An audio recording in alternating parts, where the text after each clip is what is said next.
inspired by poetry. Let's give it some lip. Ta-da. Welcome back, everyone, to another podcast of Life Inspired by Poetry. I'm Ginna, and I'm here with TB. How you doing? I'm really good. Excellent. It's lovely to be together and to be looking at poetry again. I know. I feel like I've been in this starvation mode for a while. So for those of you, we do this on an ad hoc basis, so we don't always see each other. So it's great to be back. I was really missing this. It is, and you've been traveling, and you have all kinds of adventures and interactions that I'm sure have shaped you over the last few weeks. So it's lovely to be back and to see all that energy emanating from you based on what you've experienced over that time. I think that every time that I travel, I look at poetry a little bit different because the context for the words and the meaning of everything changes for me as I travel. And as I've just come back from Vietnam, and such community, such, tenderness, just lovely, lovely, lovely, lovely experiences. And I reflect on, being back and being grounded, and the differences start for me. Yeah. So it's the contrast is there. So from that lens, I'm going to look at the poetry today. Excellent. And it just reminds us that we are always in the process of becoming. Yes. That every experience, every encounter that we have with new poetry, with new people, is shaping us little by little. Every day. Every day. Yeah, you're never the same person you are when you go to sleep as you were when you woke up that morning. Yes. Yeah. So I am is a very temporary state, isn't it? It is. I am at the moment. I am at this point in time. Exactly. And another thing I've been thinking about before we get into the poems is just how much all art is an expression of hope. It is.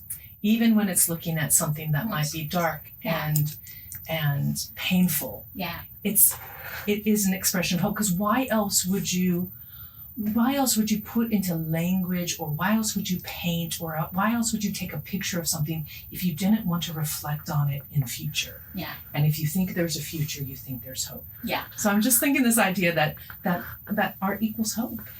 And it does. So I think you can't transform if you don't acknowledge, right? That's right. So the darkness, we may see it as darkness, but maybe it's the acknowledgement as a first stage of something else, of something better. That's So right. it's just to ground us and remind us that, maybe we need to take a second look at this. That's right. Maybe we're not as intended.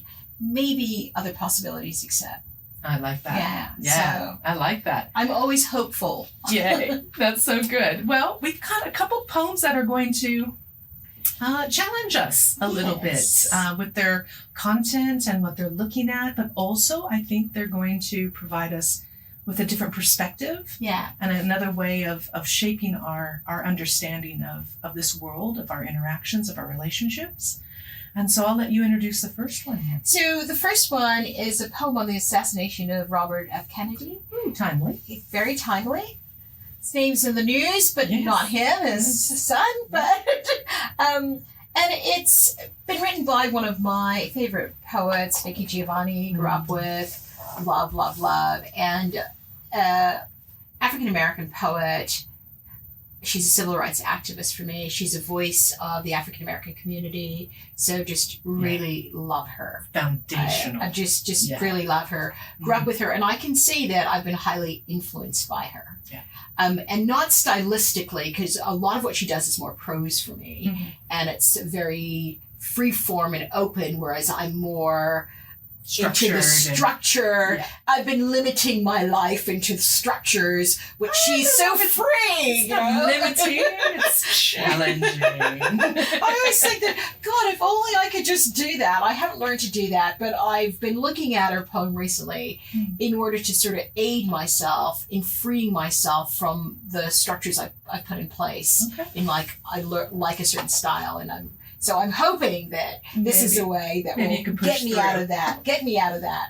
So very timely. And importantly for me, having just come back from Vietnam, is the role that nature plays in all of our lives. And I that's what has influenced my desire to sort of engage with this piece today. Yeah. Okay. Let's hear it. The trees are, so this is a poem on the assassination of Robert F. Kennedy by Nikki Giovanni.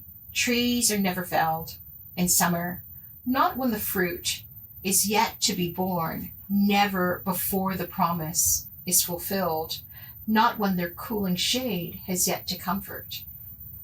Yet there are those unheeding of nature, indifferent to ecology, ignorant of need, who, with axe and sharpened saw, would in boots set forth damaging.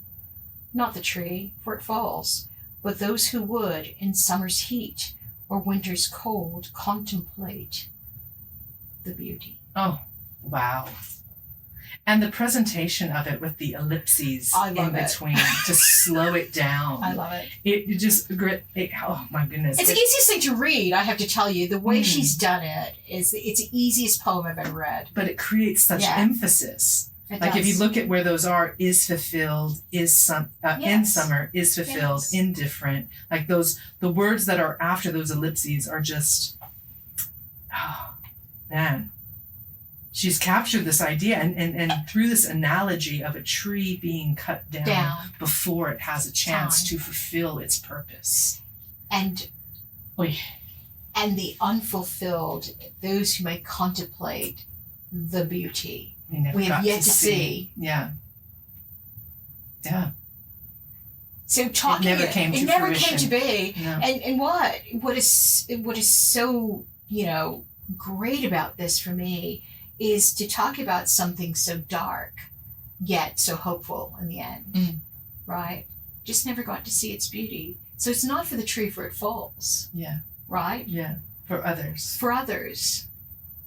Who didn't get to experience it's what it could be, like who didn't get shade or something. Yeah. Like it's just so beautiful. So, it's a way of really talking about something that is horrific, but getting a meaning to it that we can all look at and contemplate for many, many years to come, because it's not about the event, is it? That's right. It's about the lost.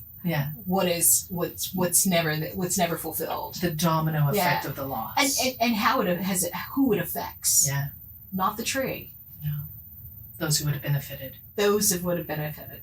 Yeah. Those for whom that was the purpose. That's right. Yeah. Yeah. Wow.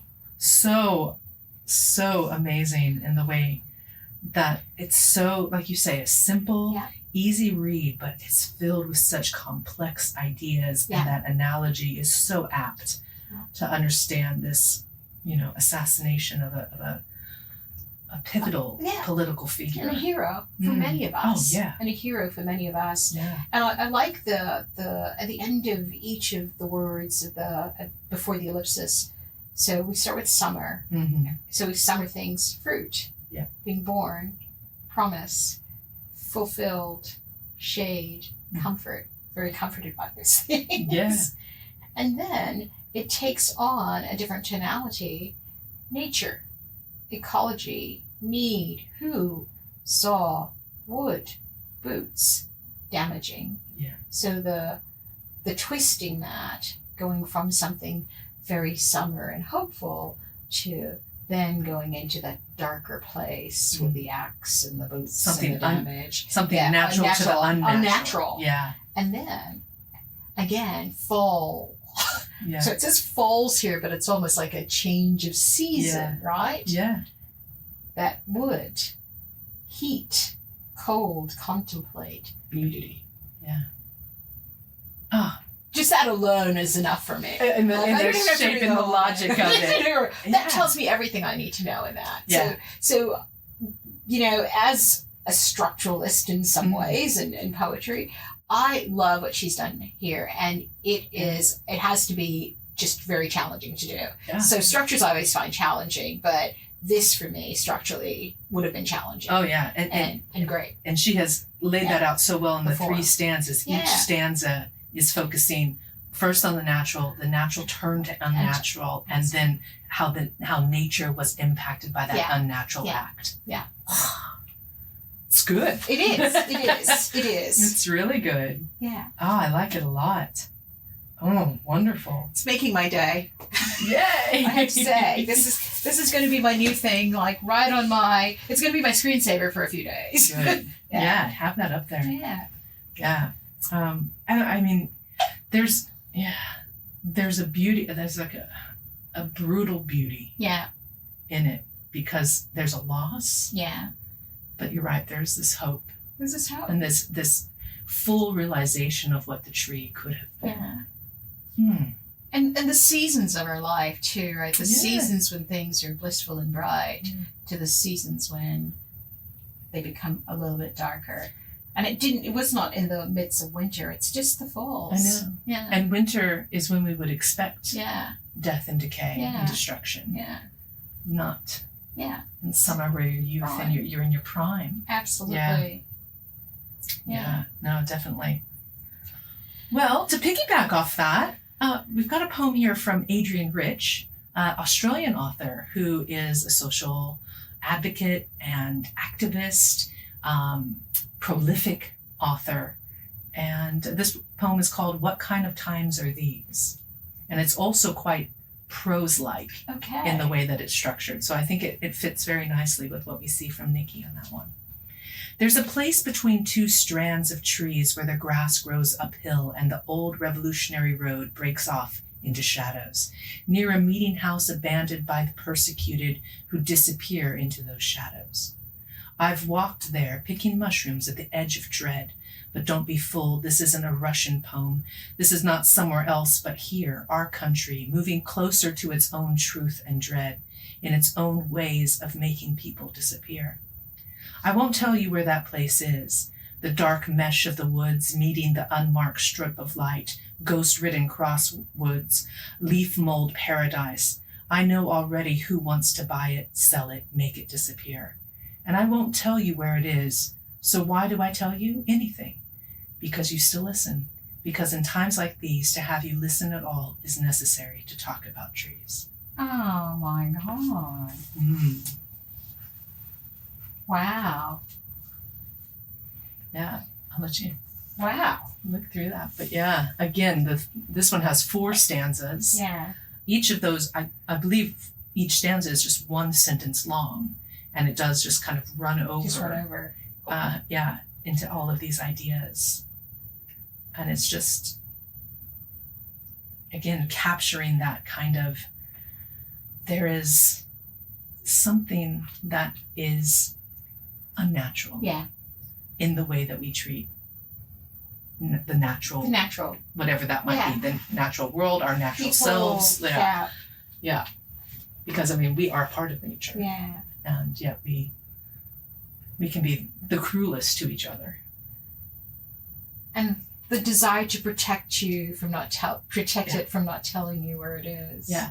And so why tell you at Just all? so that you listen. Just so that you listen. Yeah. Yeah. Just want you to pay attention for 1 second. Yeah. Right? Not gonna give you the trade secret, but I just want you to pay attention. And then that also opens it up for you to look. Yeah. And for you to see where we are not maybe fulfilling our obligation to each other, our humanity, where we're not fulfilling our obligation for just being part of the ecology. Yeah. And we can look and see where we can be better. And as a first read through, I wanted to personalize it to think that there were humans that were destroyed. But the more I read through, I think it's just Mother Earth. I think it's, Do you know, there's this twist on it in a way that you kind of think that when the Russian piece comes in, this isn't a Russian poem where you think of the refuge. I love that. Meta poeticism. But it kind of, reminds you that, but those who buy and sell and cut the trees down, it sort of gave the land meaning and it was personified, right? Yeah. It's there. The ecology has different types of lives in it, all meaningful. So it just brought it back to, who we are, what we're a part of as something much bigger than ourselves. And I like that ambiguity that it could be referring to actual trees, but also could be humans, humanity, or both, or all. Yeah, like it could be. The fact that it's never stated for me is what's important, because does it really matter which of those things? Because both are important. That's what I left with. Well, I want wanted to know, was this an indigenous piece? Was this part of something else? And then I thought, well, why? Maybe I should just listen that whatever is happening is not okay. Yeah. In whichever realm it is. That comes to your mind. Yeah. Yeah, definitely. Yeah. So again, another my other screensaver. No, but this is just absolutely beautiful. Yeah. Absolutely beautiful. So lovely. And this, I walk there picking mushrooms at the edge of dread. Yeah. I love that. Edge of dread. Our country moving closer to its own truth and dread. So that you have that dread is repeated twice in that. It's like, if we don't adjust, change course, what are we leaving ourselves?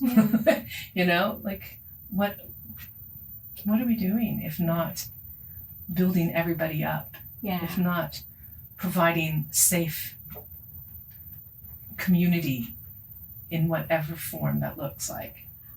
I think it's a check for me. It's a check-in for us as human beings, and just thinking about what are we doing here? What's our real purpose? What is our real purpose? What is our real purpose? The first one. Exactly. Are we flourishing? Are we meeting our purpose, or have unnatural things interrupted? And for those who would, in summer's heat or winter's cold, contemplate the beauty. Can you look around? The lost beauty in both of these. Yeah, exactly. Something that's been pushed into the shadows. Yeah. Wow. Yeah. It's great to be back. It's good. Poetry makes you think. It does. And it also, like I said, it brings that hopefulness. Like, even if it's talking about something that is lost. Yeah. You don't talk about something lost unless you think it can be refound. And you have a role to play. That's right. In putting that together and like in being part of that conversation, even just listening. Yes. And I love that. And that's what I love about this. So it's less of an admonishment, but just the openness of just taking the time to stop, to listen, and to think. So good. Yeah. Oh, wonderful. Well, how about we do this again soon? We will. All right. I'm ready to be back. I'm ready to be back. My soul is starving at the moment, so bring it on. Excellent. And I've actually had some lovely encounters with poets that have agreed to come and chat with us as well. So hopefully we will have a poet in residence. Okay. Yeah. I look forward to that. All right. Excellent. Well, thank you so much for joining us again, everybody, as we chat about poetry and gush about all that it makes us understand about our lives and about our purpose. And I hope that these poems resonated with you. And I do hope for all of us, we can all contemplate the beauty before it is lost. That's right. Excellent. Well, we'll see you next time, everyone. Thanks again. Bye-bye.